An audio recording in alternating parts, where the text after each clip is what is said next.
వెండి కిచెన్కి స్వాగతం. ఈరోజు మన రెసిపీ వచ్చేసి చిక్కుడుకాయ ఫ్రై. ముందుగా స్టవ్ ఆన్ చేసి కళాయి పెట్టుకుని అందులో మనం 2 స్పూన్స్ ఆయిల్ వేసుకోవాలి.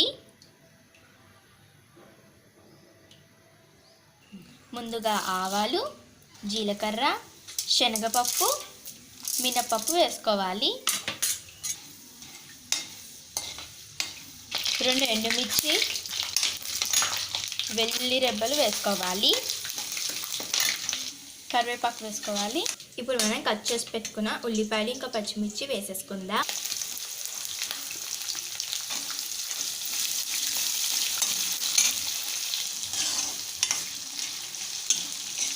ఇప్పుడు మనం చిక్కుడుకాయలు వేసేసుకుందాం.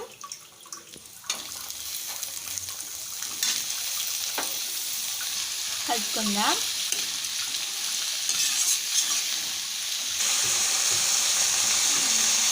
ఇప్పుడు మనం తగినంత సాల్ట్ వేసుకుందాం. 1/2 టీ స్పూన్ పసుపు, కొద్దిగా కారం వేసుకుందాం. ఎండుమిర్చి పచ్చిమిర్చి వేసుకున్నాం కదండి, అందుకే కొద్దిగా కారం సరిపోతుంది.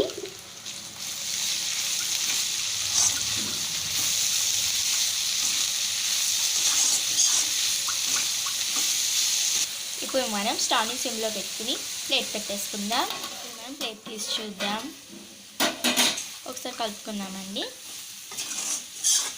ఇప్పుడు మనం 1 టీ స్పూన్ ధనియాల పొడి వేసుకుందాం. ఇలా ధనియాల పొడి వేసుకోవడం వల్ల కూరకి మంచి టేస్ట్, ఇంకా మనకి హెల్దీ కూడా. కలుపుకుందాం.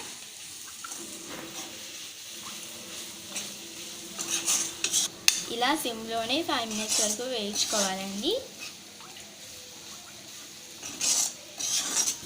మన ఫ్రై అయిపోయిందండి. ఇప్పుడు మనం స్టవ్ ఆఫ్ చేసేసుకుందాం. మన చిక్కుడుకాయ ఫ్రై రెడీ. చూసారు కదా ఫ్రెండ్స్, ఇవాళ డే ఆఫ్ రెసిపీ చిక్కుడుకాయ ఫ్రై బై వెండి కిచెన్. మీకు నచ్చితే కనుక లైక్ చేయండి, షేర్ చేయండి. మరిన్ని నోటిఫికేషన్స్ కోసం మా ఛానల్ తప్పక సబ్స్క్రైబ్ చేయండి. మా మరిన్ని వీడియోస్ డిస్క్రిప్షన్ బాక్స్లో ఉన్నాయి. Thanks for watching.